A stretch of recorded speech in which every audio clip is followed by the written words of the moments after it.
आज के समय में रिश्ते बहुत जल्दी टूट जाते हैं। ज़रा सी बात हुई नहीं कि रिश्तों में इतने खोखले हो चुके हैं रिश्ते, चाहे वो हमारे परिवार के सदस्यों के साथ हो और चाहे फिर आपका कोई ऐसा रिश्तेदार हो जो आपसे दूर भी रहता है, फिर भी आप लोगों के कभी बातें तक नहीं होती हैं। आखिर ऐसी क्या वजह होती है? सबसे बड़ी वजह जो मैं मानती हूँ और जो एक आपको मान लेनी चाहिए, और आप सोच के देखिए, अगर किसी से आपका रिश्ता खराब है तो आप सोच के देखिए कि आपकी उससे बातें कब हुई हैं। होता क्या है कि ज़रा ज़रा सी बात पे हमें अगर कोई बात बुरी लगती है किसी की, तो सबसे अच्छा तरीका है कि आप उस आदमी से उस मामले पर बात ज़रूर कीजिए। बहुत सारे लोगों की पता है क्या आदतें होती हैं, अगर कोई बात हो गई, कोई लड़ाई हो गई या कोई भी कहा-सुनी हो गई, तो वो एक-दूसरे से बात करना छोड़ देते हैं। और यही सबसे बड़ी वजह बनती है, गलतफ़हमियाँ पैदा हो जाती हैं और रिश्ते टूट जाते हैं। वो एक-दूसरे से हमेशा के लिए दूर हो जाते हैं। इसी वजह से आप देख रख सकते हो कि पति-पत्नियों के तलाक सबसे ज़्यादा हो रहे हैं, है ना? क्यों होते हैं? एक समय जब वो दोनों एक-दूसरे के लिए मर मिटने को तैयार होते हैं और एक समय ऐसा आता है कि वो एक-दूसरे की शक्ल तक देखना पसंद नहीं करते हैं। तो ये सबसे बड़ी जो वजह होती है ना, वो है गलतफ़हमी पैदा होने की। और ये गलतफ़हमियाँ पैदा क्यों होती हैं? जब हम किसी से सामने वाले से बात ही नहीं करते हैं। चाहे रिश्ता कोई भी हो, माँ-बेटे का हो, पिता का पुत्र का हो, भाई-बहन का हो या फिर नंद-भाभी का हो, सास-बहू का हो, सास-ससुर का, किसी का भी हो। लेकिन बहुत ज़रूरी होता है कि अगर आपको किसी की बात बुरी लगती है, चाहे लड़ाई हो गई, कोई भी बात हो गई हो, आप सामने वाले से बात ज़रूर करें। और हाँ, बात भी ज़रूर करें। और दूसरी बात, ये चीज़ें हमें बच्चों को भी बचपन से ही सिखानी चाहिए। अगर कोई बात हमें खराब लगती है, कई बार ऐसा होता है कि हम रिश्तों को सँभालना चाहते हैं लेकिन सामने वाला नहीं चाहता है। हाँ, बहुत ज़्यादा कहीं पर ऐसा लगता है कि वो हमारा हमसे रिश्ता रखना ही नहीं चाहता, तो फिर ऐसे रिश्ते को तोड़ देना बेहतर होता है।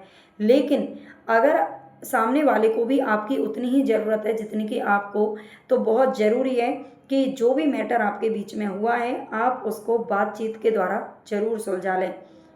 मैं हमेशा ऐसे ही करती हूँ, मैंने देखा है। अगर मेरी ऐसा नहीं है कि हमारी कभी किसी से कोई लड़ाई नहीं होती, हो जाती है, लेकिन हम बातचीत के माध्यम से उसे सुलझा लेना पसंद करते हैं। जब तक आप आगे ना बढ़ें, मैं अगर अपना अनुभव आपको बताऊँ, तो मुझे तब तक चैन नहीं मिलता जब तक सामने वाले से मैं उस मैटर पर उसे 2-4 बातें ना सुना दूँ और उसकी ना सुन लूँ, है ना? उसके मन में क्या है, तब तक हम उसे ना पूछ लें, तब तक हम उसे ना जान लें कि भई तुम्हें ये बात कैसे पता चली, कहाँ से क्या हुआ है, कहाँ से तुम्हारे मन में इतनी नफ़रत क्यों है, क्यों इतना परेशान हो, क्यों हमें परेशान कर रहे हो? इन सारी बातों को कर लेना बहुत ज़रूरी होता है। अगर आप इस तरह से रिश्तों को, कहते हैं ना कि जब जो धागे होते हैं ना, कच्चे धागे की तरह होते हैं रिश्ते, और धागा एक बार जब बहुत बुरी तरीके से उलझ जाता है तो उसको तोड़ ही देना बेहतर होता है, वो कभी नहीं सुलझ पाता। वैसे ही कुछ रिश्ते भी होते हैं। सभी रिश्ते आजकल बहुत नाजुक दौर से गुजर रहे हैं और बहुत ज़रूरी है कि आप समय-समय पर हर किसी से बातचीत करते रहें। आज के समय में बातचीत के साधन भी बहुत ज़्यादा हैं। एक समय था कि जब लोग एक दूसरे से कभी बात तक नहीं कर पाते थे। आपने देखा है, बेटियां एक बार शादी हो जाने के बाद 1-1 2-2 साल तक अपने मायके तक नहीं जा पाती थी। ना तो यातायात के उतने साधन थे और ना ही बातचीत के लिए कोई साधन था। ना फ़ोन थे, ना कंप्यूटर थे, कोई साधन था नहीं, मतलब, है ना? और आज के समय में तो इतने साधन हैं हमारे पास कि हम पल-पल की खबर एक दूसरे की रखते हैं। तो रिश्तों में ऐसा भी मत करिए कि आप एक दूसरे की ज़िंदगी में इतना दखल-अंदाज़ी कर दें कि एक समय पर आकर वो रिश्ता टूट जाए। इतना भी ना करें। और हाँ, अपने रिश्तों को बचाए रखने के लिए ये भी बहुत ज़रूरी है कि आप उससे संबंध बनाए रखें, समय-समय पर बातचीत करते रहें। बहुत सारे रिश्ते ऐसे भी होते हैं जो बहुत ज़्यादा बातचीत करने के द्वारा भी टूट जाते हैं। है ना? बहुत ज़्यादा, जैसे कि आपने देखा ही है कि मतलब बेटी के ससुराल में या बेटे के ससुराल में अगर उनके मायके पक्ष वालों का या फिर किसी और की दखल-अंदाज़ी ज़्यादा बढ़ जाती है उसके हर चीज़ में, तो वहाँ पर भी रिश्ते टूट जाते हैं। तो वो चीज़ आप अपने ऊपर हावी ना होने दें।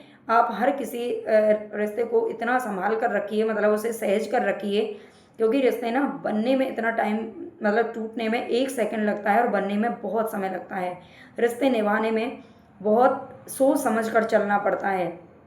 तोड़ने में कुछ भी नहीं है, आप एक बात किसी से भी कुछ भी जाकर कह दो, बस टूट गया, है ना।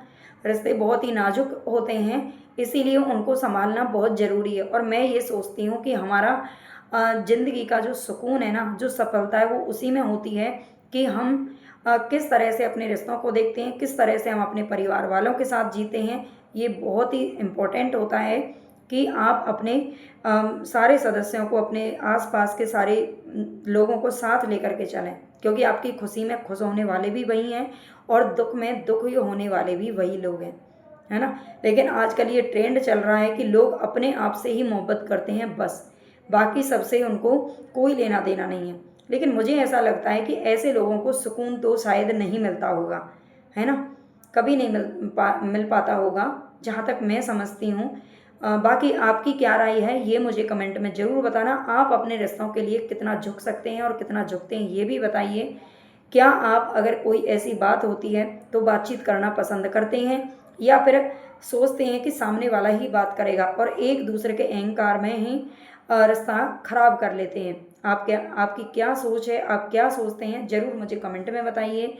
और हाँ, चैनल को इसी तरह की जानकारी प्राप्त करने के लिए समाज से संबंधित, बच्चों की परवरिश से संबंधित, लाइफ स्किल से संबंधित और शिक्षा से संबंधित बातचीत हम इस चैनल पर करते हैं। तो आप ज़रूर जुड़ें और चैनल को सब्सक्राइब करें। प्लीज़ अपना सपोर्ट ज़रूर करें, ठीक है। सब्सक्राइब ज़रूर कर लेना चैनल को, सभी से हाथ जोड़ करके विनती है। और अपनी इस बहन का भी सपोर्ट करें ताकि हम आगे जाकर समाज को कोई नई दिशा दे सकें। धन्यवाद।